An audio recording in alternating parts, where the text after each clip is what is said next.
John David Nance from the New Mexico Environment Department. Do you want me to turn the And then camera? after we have our presentation, we can shut down the Q&A after we go to the meeting online. And then we'll also open up the poster sessions again. So if you have any questions that come up during the presentation that you don't feel comfortable asking in the Q&A, or that extends too long, we'll open up the questions.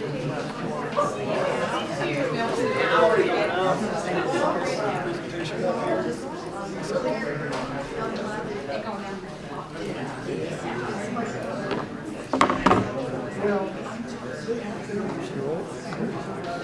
All right.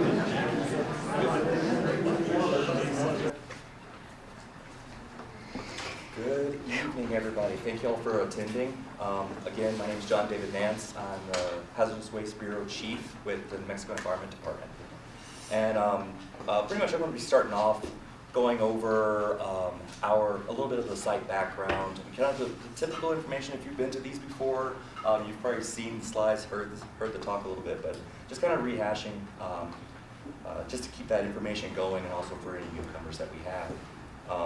I'll go over a little bit of the site history, and then a little bit of the regulatory authority that we as NWD have on the facility, things that have been ongoing, and then looking more on path forward items that we have that we're working on. Next slide.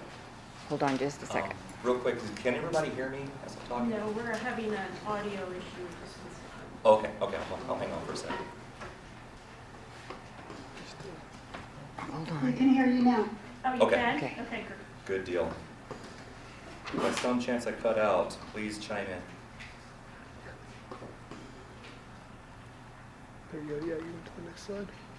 Okay, there's the slide. So just a little bit of background. The fuel spill was originated from aviation gas called avgas. It was used up to the 1950s, and the main constituent was ethylene dibromide, which is we call it EDD. We'll hear that a lot, EDD. And also there was jet propellants, the JP4 and JP8, that went from 1950 through the years. And I believe they're still using it today. So those are the constituents that were part of the spill. That was a leak of the bulk fuels facility itself. Next slide.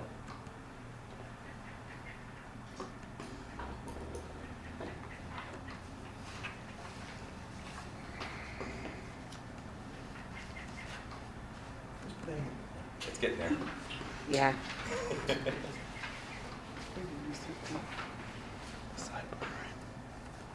No, my computer wants me to revalidate it right now. Okay. A little sticky. Well, while they're getting that going, the leak itself was discovered in 1999, and was associated with that offloading rack. Was located at that bulk fuels facility, north part of the base, and that old picture was an historic photograph of that area. So this is a kind of a cartoon schematic of what essentially happened. So where the X is where the fuels facility is located, and where the offloading rack was at. Piping had a leak. The leak was detected in the piping there. Fuel was leaked down into the subsurface called the Vado zone. Pretty much the area between the surface and all of the dirt and soils that go between the surface and the water table, so the Vado zone. It migrated through that. For the most part, it's a mixture of sands, sediments, and gravels, and clay lenses. So it kind of had to meander through different layers as it got down to the water table. Once it hit the water table, the contaminants then traveled with the flow of water towards the north. And so that's kind of the general schematic of what the spill is from a conceptual site perspective. Next slide. And again, November 1999, the fuel spill was discovered. In the 2000s to 2010, there was preliminary investigations that were performed by the New Mexico Groundwater Quality Bureau. And at 2010, it was then handed over to the Hazardous Waste Bureau. And between then and now, there's been expanded investigations and interim measures that were put in place and performed with the Hazardous Waste Bureau as the lead regulatory authority. Next slide. So some regulations that govern the facility. Everything is ran under the Resource Conservation and Recovery Act, under RCRA, federal regulations. We as a state are authorized to administer that on behalf of EPA. We do that by citing the federal regulations. Also, we have our New Mexico Hazardous Waste Act that also has definitions, laws, and regulations within it. And then all of those are outlined and then detailed in the RCRA Corrective Action Permit, which is issued to Kirtland Air Force Base, which gives more guidelines and criteria for managing the site, how cleanup is going to be managed and handled throughout the process. And so the corrective action process itself, we kind of break it up into 4 different elements. We look at investigation. Once we have determined the nature, the extent, how wide is it, how deep is it, what is it dealing with, how does it move, and where is it going? Once that has been determined, we can then move into a corrective measures evaluation, which that is an evaluation of all the different ways we can fix the problem and go through the actual evaluation of that to make sure we are selecting the right technology or the right method or methods that will further go through and ultimately clean up the contamination. Once that, real quick, and then once that evaluation is done, there will be a selection process where a selection will be determined. There will be a public hearing on that. The agency itself will make that final determination, and then ultimately we get into the corrective measures implementation, which is the actual O&M running of whatever system or technologies through the cleanup process. And so that's how NMED breaks it down for that. Next slide.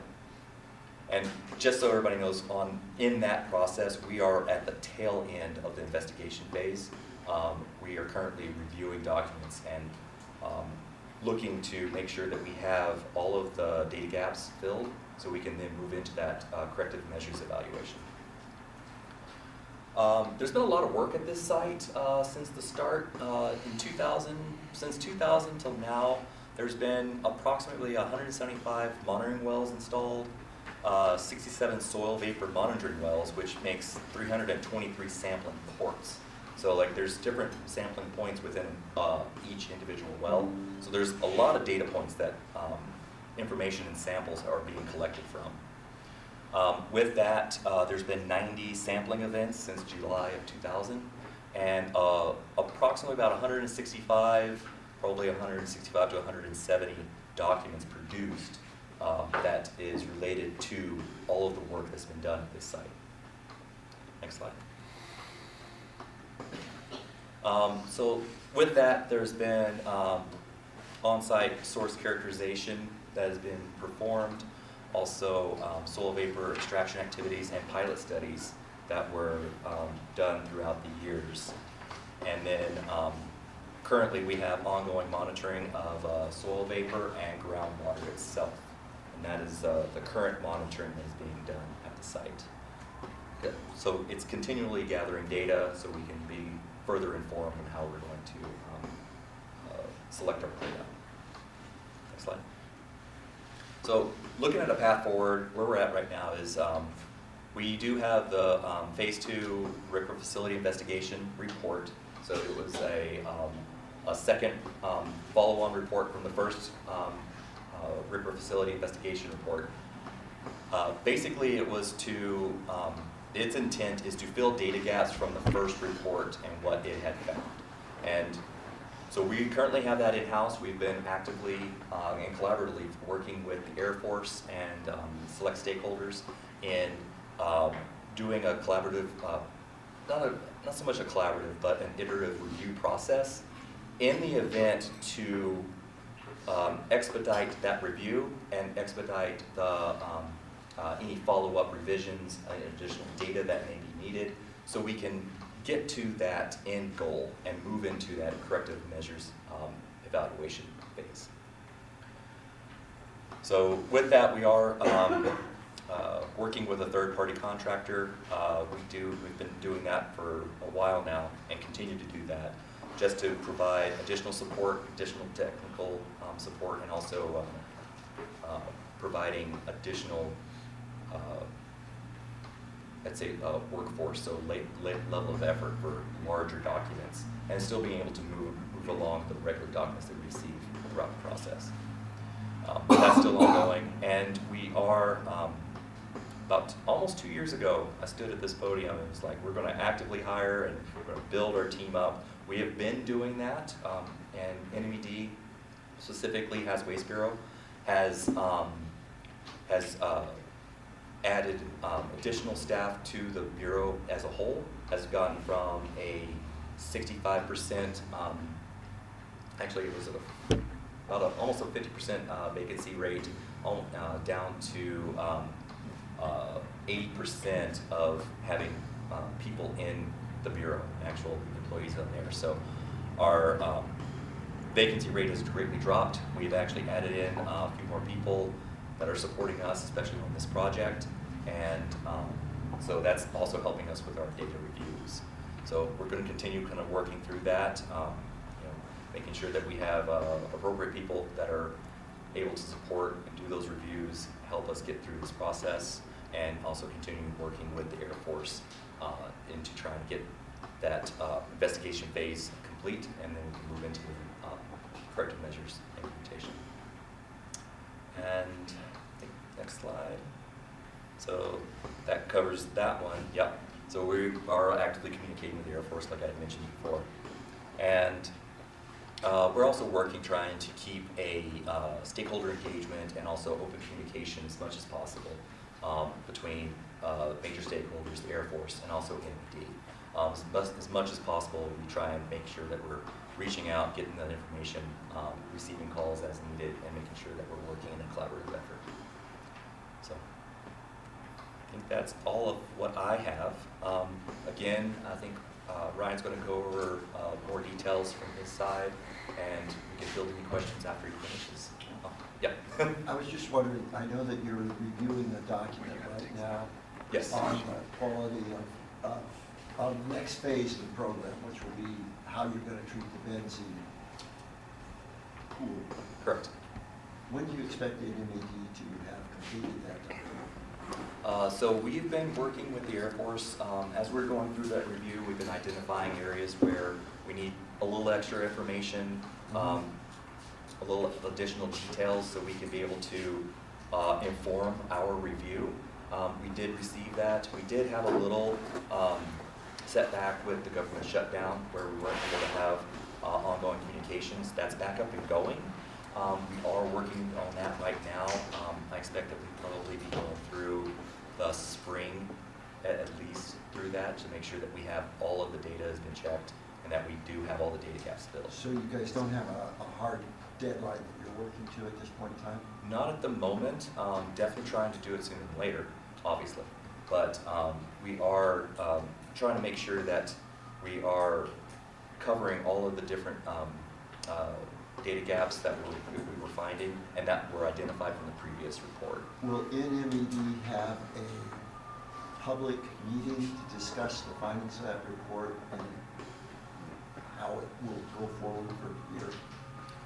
When we get into the corrective measures portion, we'll be providing some public information and public meetings on that.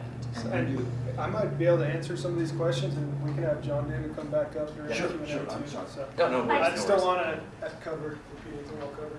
I do have one question for. Well, we'll get to that after my presentation. Okay. Thanks. Okay. We'll I hand just it don't over want to to repeat things that are already covered. You won't be repeating this question. No, it's fine. We'll hold off.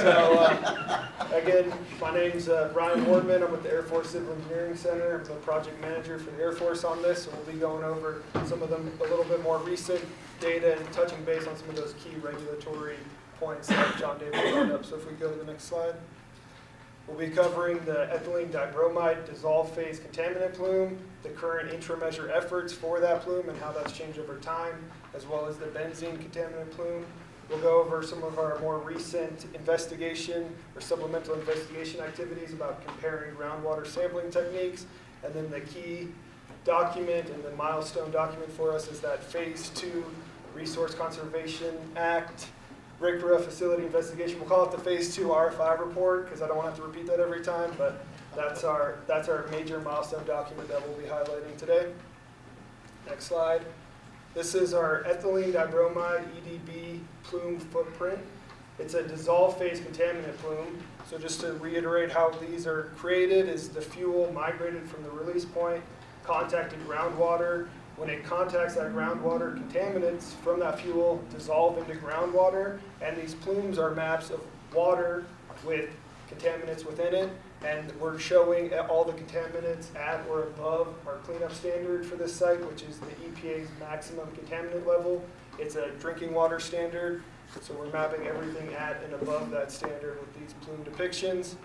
The key highlight of this one is how it has changed over time with the installation of our extraction wells. So if we look back at the full extent of 2015, you can see our source area on this map is that checkered box in the south.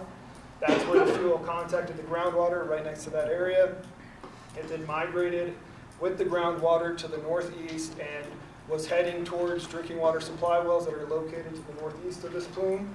As that was migrating towards drinking water supply wells, it required an interim action to prevent and eliminate any potential exposure. That triggered the installation of these 4 extraction wells, which have been operating continuously since the 2018 time period as they were phased in from 2015 to 2018. Since then, we've seen this plume drastically reduced to our big news of the night is that we have no MCL exceedances in that northern area. So we're not seeing any EDB plume in that area. This is one of the key functions of this treatment system was to eliminate all EDB in that area. So that's a major goal of this system. The other goal is to hydraulically control and prevent any future migration, eliminating risk to drinking water supply wells. So that's the other goal that we're continuing to achieve through the continuous operation of this system. So this is a great thing to see, and yeah, we can go to the next slide. Perfect timing. Another way to look at if this system's being successful or not is looking at our monitoring points, which we showed at that last figure.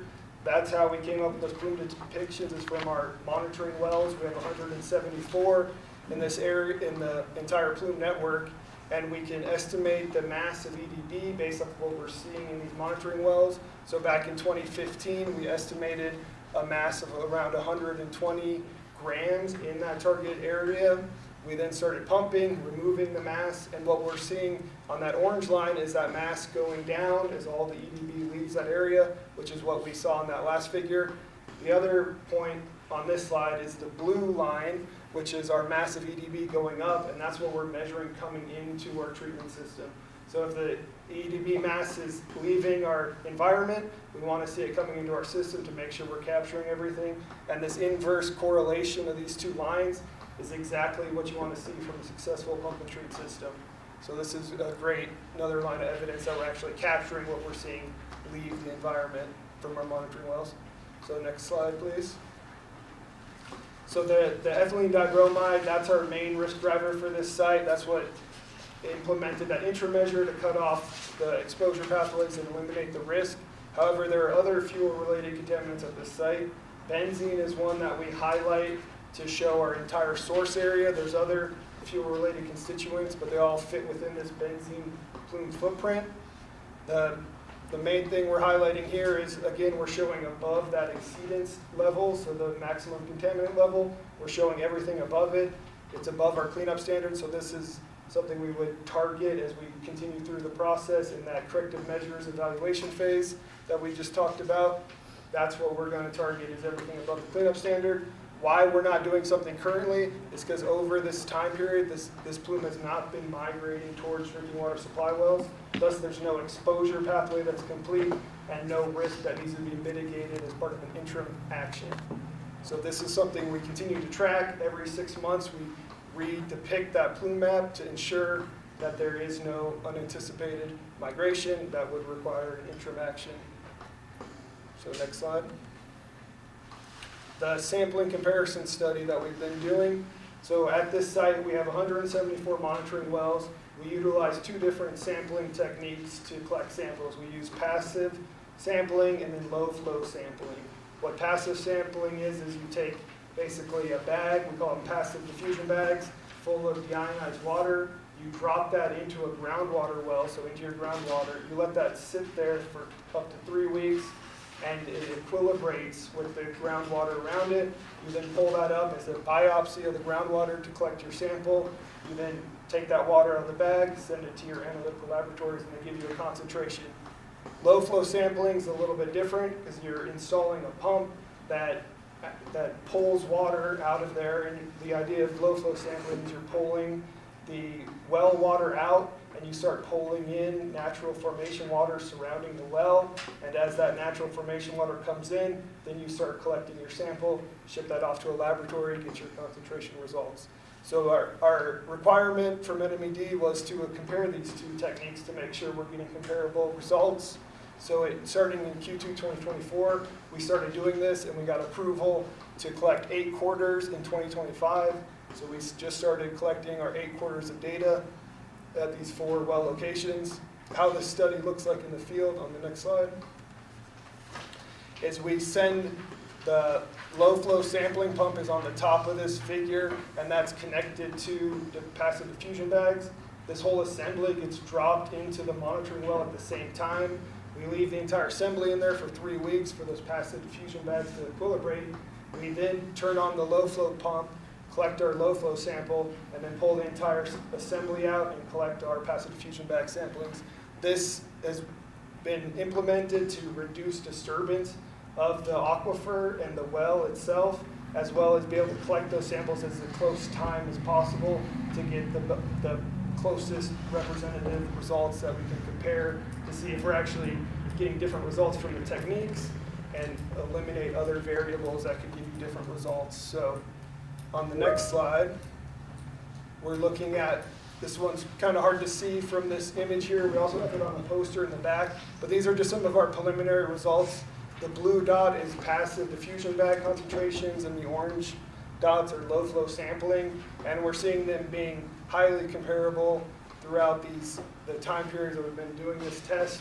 So this is exactly what we want to see.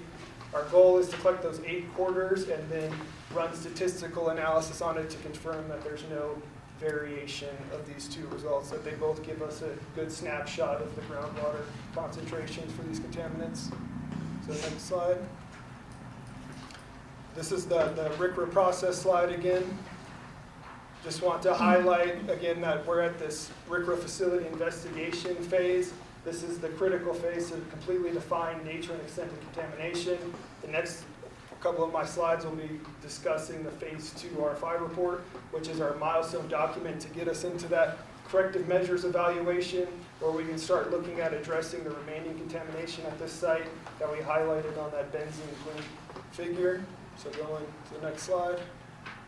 The main goal of this RFI Phase 2 report is to provide environmental data to support our conceptual site model and define the entire nature and extent of contamination. This is our 2025 conceptual site model. Our report takes in various factors that have changed the plume dynamics over the years.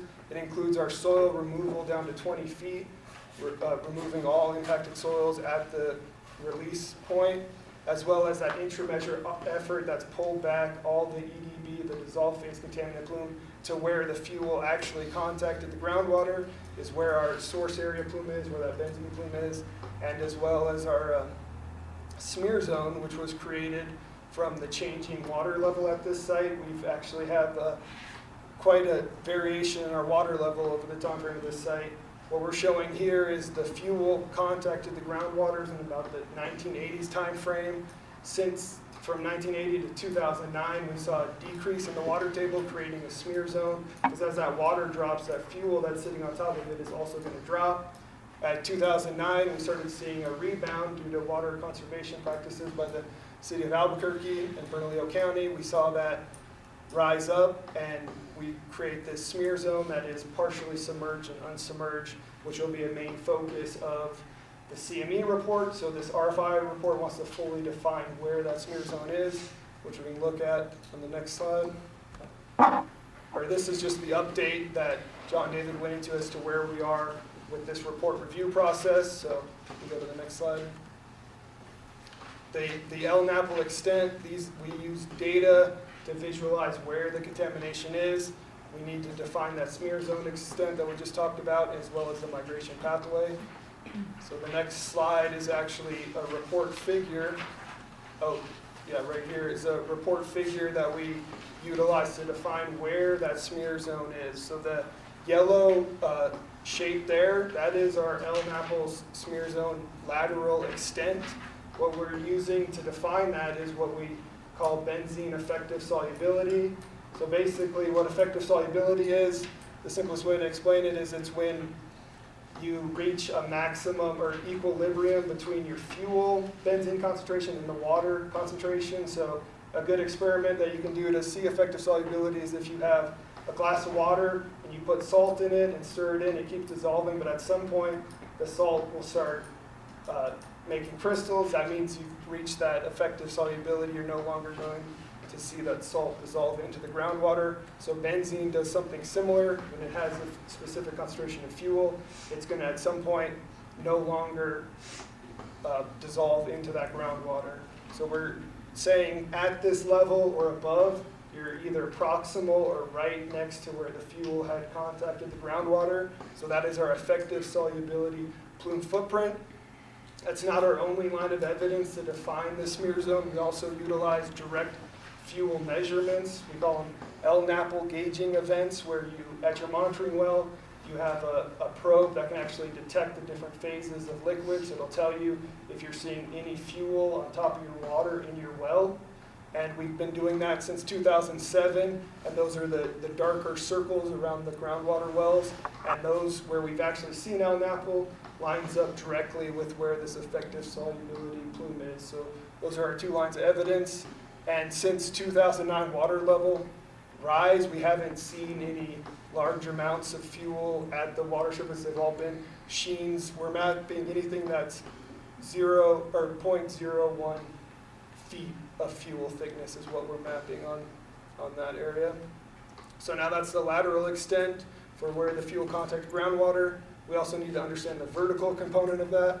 So on the next slide, what we did is we took that effective solubility footprint and compared it to the water level elevations from when the fuel contacted the groundwater in the 80s, and then that low water level mark, if the fuel never went below that lowest water level mark in that area.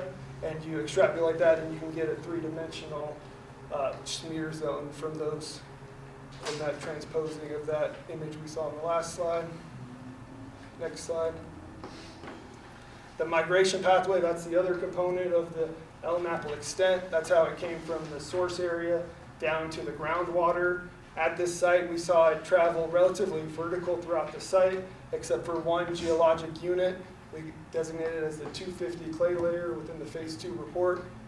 This is a well-defined geologic unit that's pretty much site-wide here, ranging from 15 to 85 feet thick. It's characterized as having silty clays, and that does not allow the fuel to readily migrate vertically through it. So it did create a jog to the southeast from where the fuel was released. And you can see that on all those plume maps where the plume is off to the right of where that source area is depicted. So that geologic feature at 250 feet created that jog. And on the next slide, there's a lot to go into on this slide. This is from our RFI report, but this is the site data, whether it's from our drilling of our wells, our geophysical logging, our sampling, groundwater and soil vapor sampling, as well as geophysical probes. A lot of data goes into this to develop this, but the goal and why we visualize a data like this is to show that that conceptual site model I showed you all earlier is matched and fully defined. The nature and extent is fully defined, meaning that report has met its goal of defining nature and extent, and we're ready to move to the next phase of the RCRA process, where we can go into the corrective measures, evaluate future remedies. This RFI report, having all this data available from 25 years of investigation, along with our interim measure, completely cleaning up that northern area of the plume, eliminating all risk, is why we're ready to move this site forward. So we look forward to getting NMED's concurrence and tackling the next step of this project. So with that, we'll open it up for questions. This is for NMED. How many FTEs have been assigned to this project for your internal working group? That's from Nancy. Oh, from Nancy. Repeat it. Is that okay? Oh, okay, okay. All right, so how many FTEs were assigned to the Kirtland position? So we do currently have 3 personnel that are working on the on bulk fuels facility. 2 are actually working. They work on other documents as well, but we have a supervisor and we also have 2 staff members that are actively working on the bulk fuels documents specifically. So if you want to get down to it, we have 2.5, I would say, in a conservative way, but we do have 3 people that are actively working on this.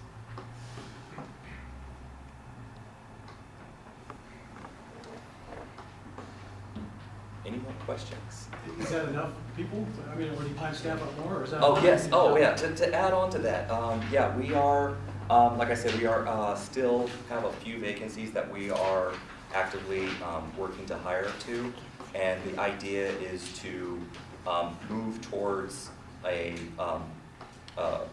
group, obviously, to be working on this. One of the new hires, the intention is to also, once they get up to speed, integrate them into supporting this as well. So essentially we would end up with about 4 people that are supporting at a very technical level, one of which is a supervisor able to kind of work through at a higher level, and then also our permits lead and also myself, as needed on certain things, especially at a higher level. But from a technical standpoint, we're looking to have 3, if not 4 people that can support that at any given time.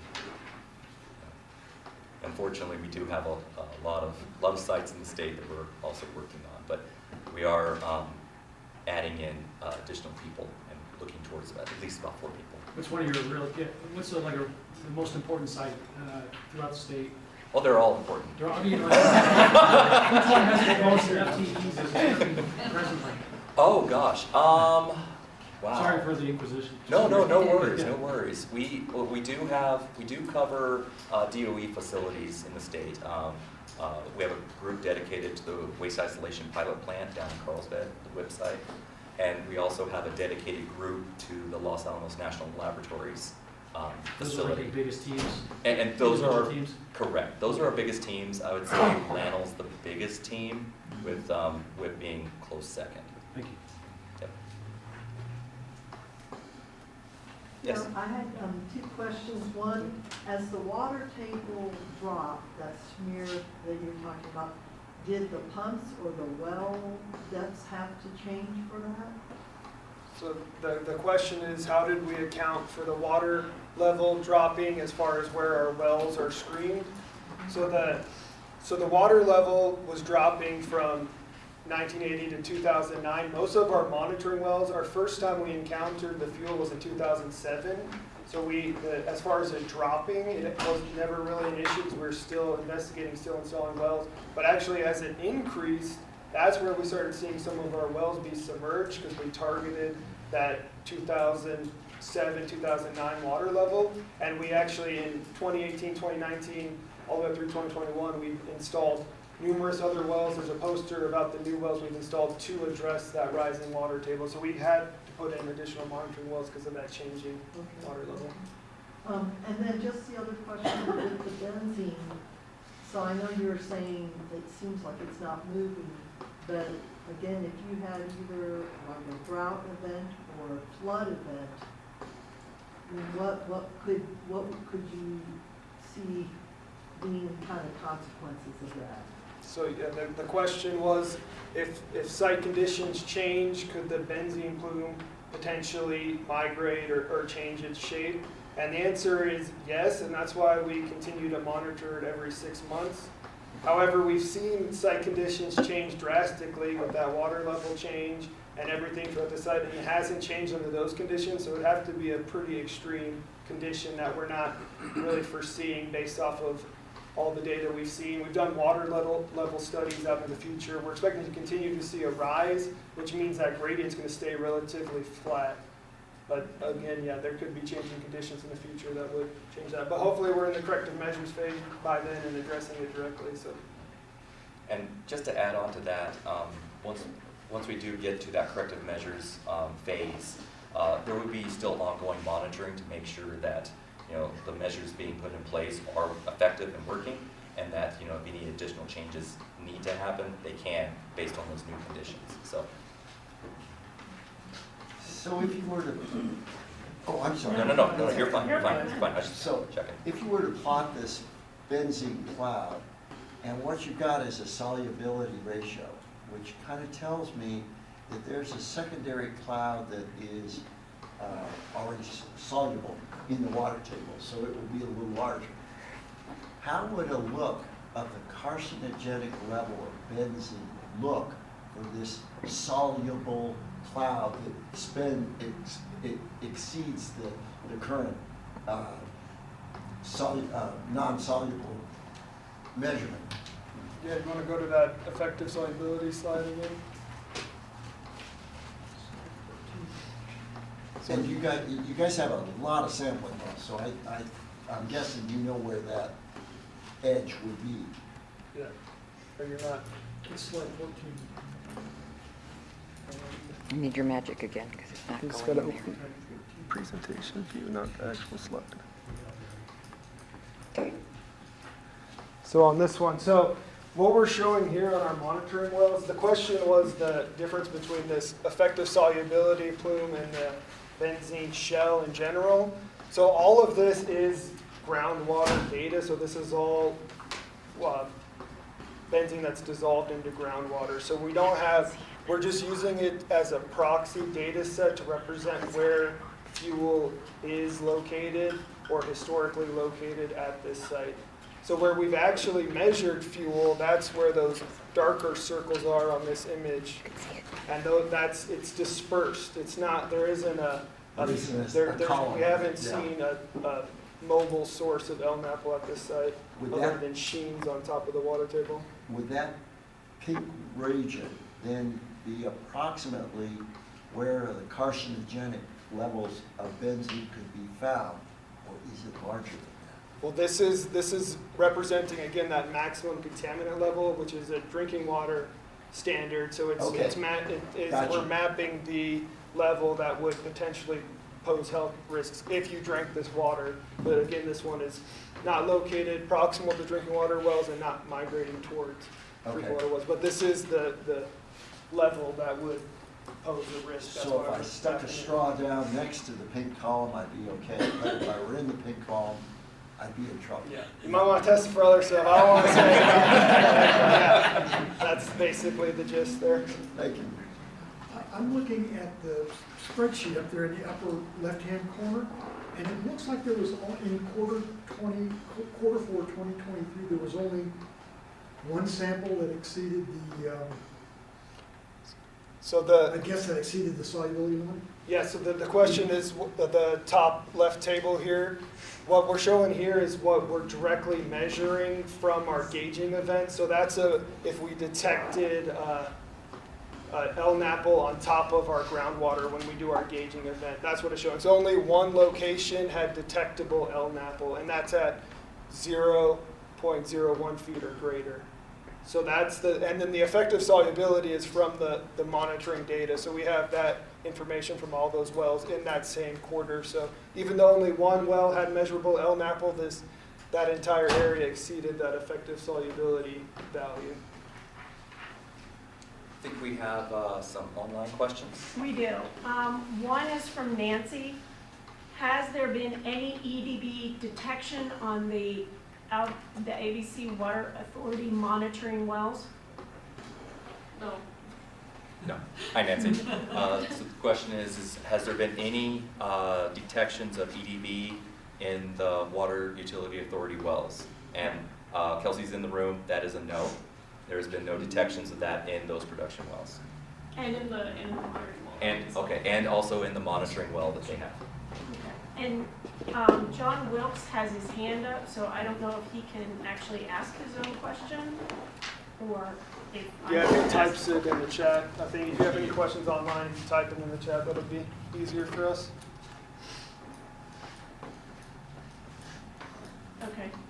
Maybe he's typing, so Okay. I'll let you know when I see it. Okay. Thanks. Any other questions from the group here? Could you tell us how the EDB captured plot is made? How do you physically take these very small amounts of EDBs and determine that's how much you actually capture? So are you talking the This graph? one. Yeah, could you go back to that slide? So the question is how do we get the data to draw this graph here? Which It's graph like are you talking slide about? 2 or 3. It's at the beginning. That's it. Yeah. That- That one? No, Okay. yeah. There we go. So the two different sources for it. So the orange line is actually from all those monitoring wells. You get a specific concentration. We then create that plume dimension in 3-dimensional space, and we use the concentration values to estimate a mass. So we're taking that 174 monitoring wells. Well, specifically, we're just looking at the northern area for this one, and then getting that based off of what we're measuring in the well itself, creating that. And the blue line is pretty simple. We're pumping at a certain rate. As that water comes in, we'll take a concentration reading of that water and then just multiply it by the rate coming in, and that's how you calculate your incoming concentration. So Okay, okay. Sorry, what are the units on the vertical axis there? it's grams of EDB. Grams, and then what's like what's the numbers? I can't read the numbers. It's 120 is the starting point here. Okay, thanks. And when the cleanup standard is 0.05 micrograms per liter, that's 120 is a lot when you're comparing at that low of a cleanup standard.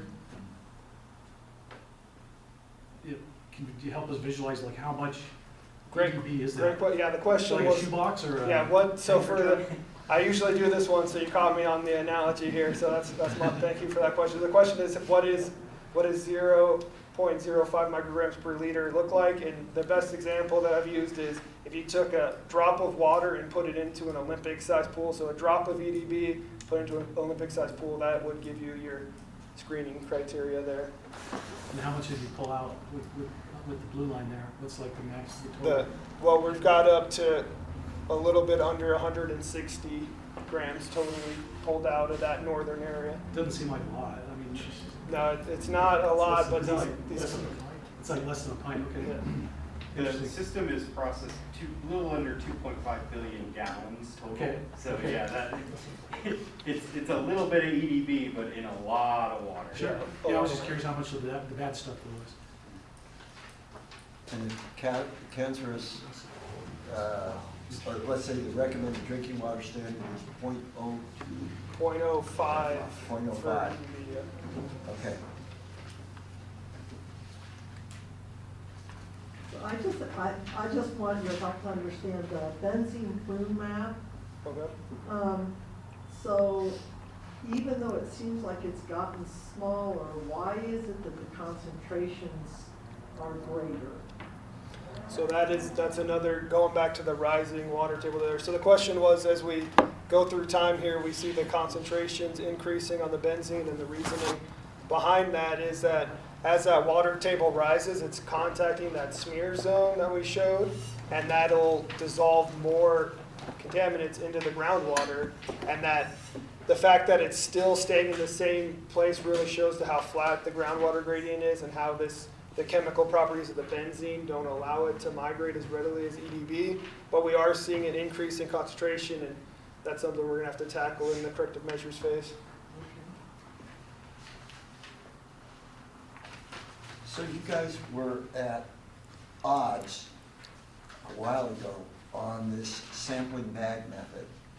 Can you tell us what you did to bring the data together so that both sides could agree on that? Yeah, so the question was the sampling comparison and if passive was as representative. So what we did was we implemented that strategy to compare the data. So it's not necessarily, we just wanted to confirm that they're giving us similar results. So that's what we're doing, and the results from it are very promising, is that they're both good techniques. I don't know if you want to add on to that one. Yeah, and because they are two different sampling techniques, being able to compare apples to apples is different, so you run into that issue.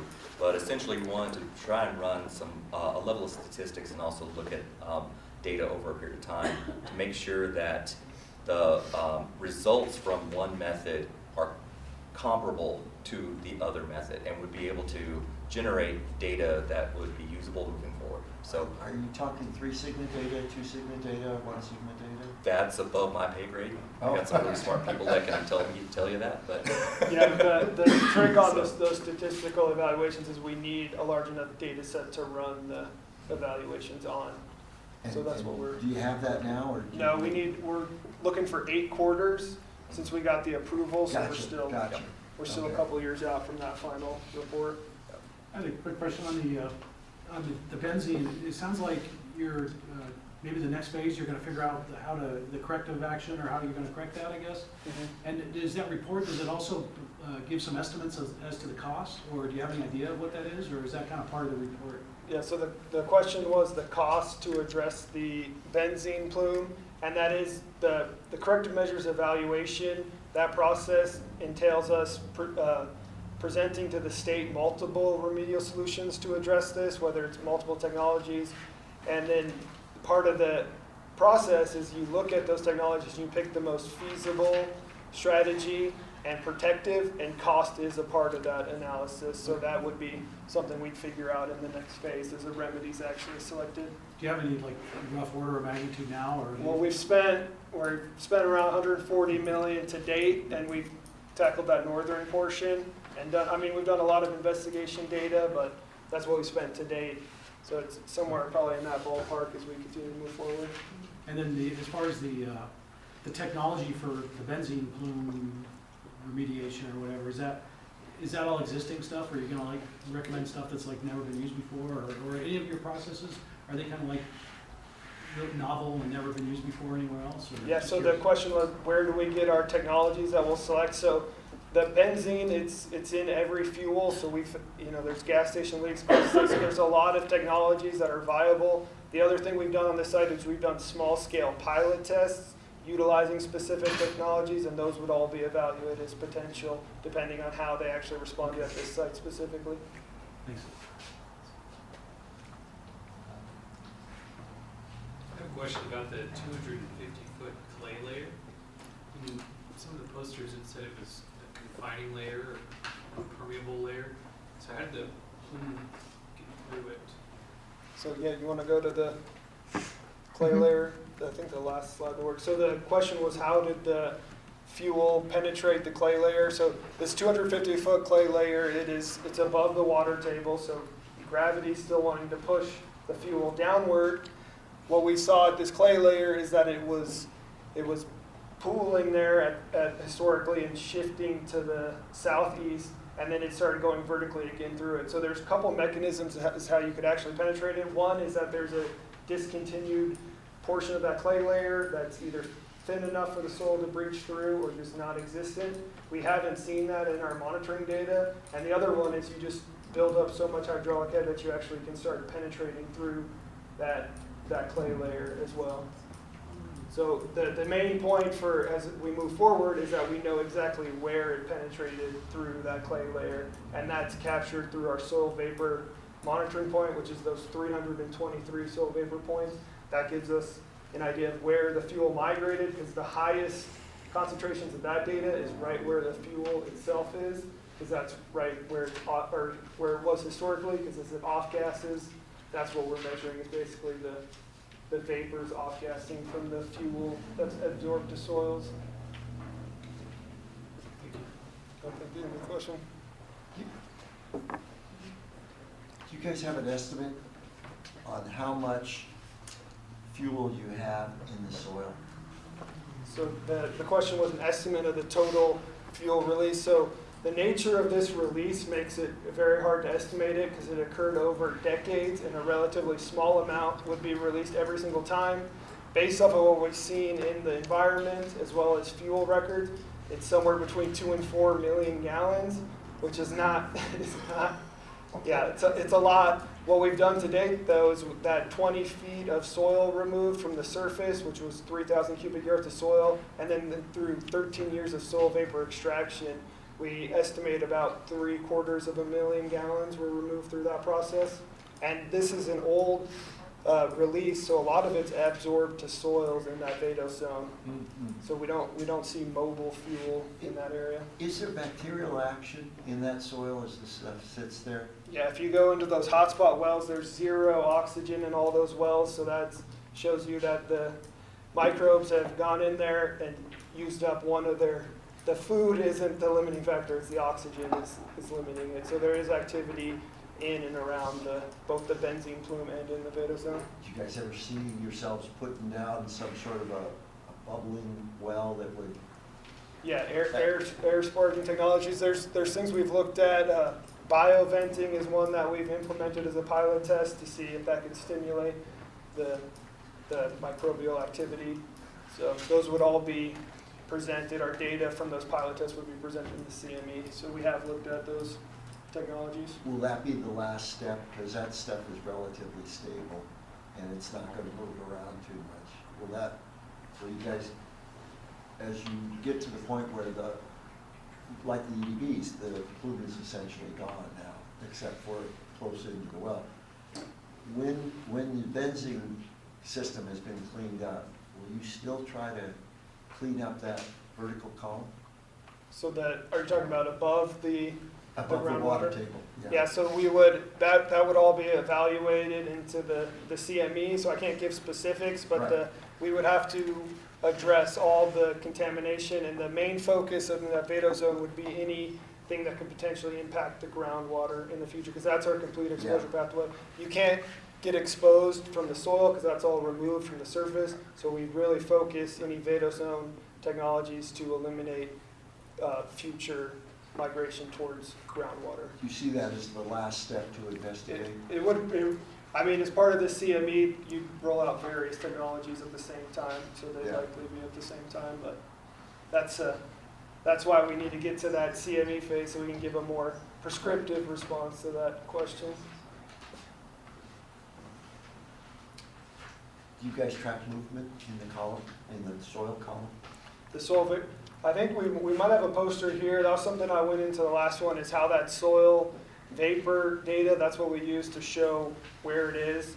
And there's not a large movement in there. There is fluctuations just because of the barometric pressure shifting, but we've never seen it. There's no mechanism to make it transport other than it just diffusing off of the contaminated soil.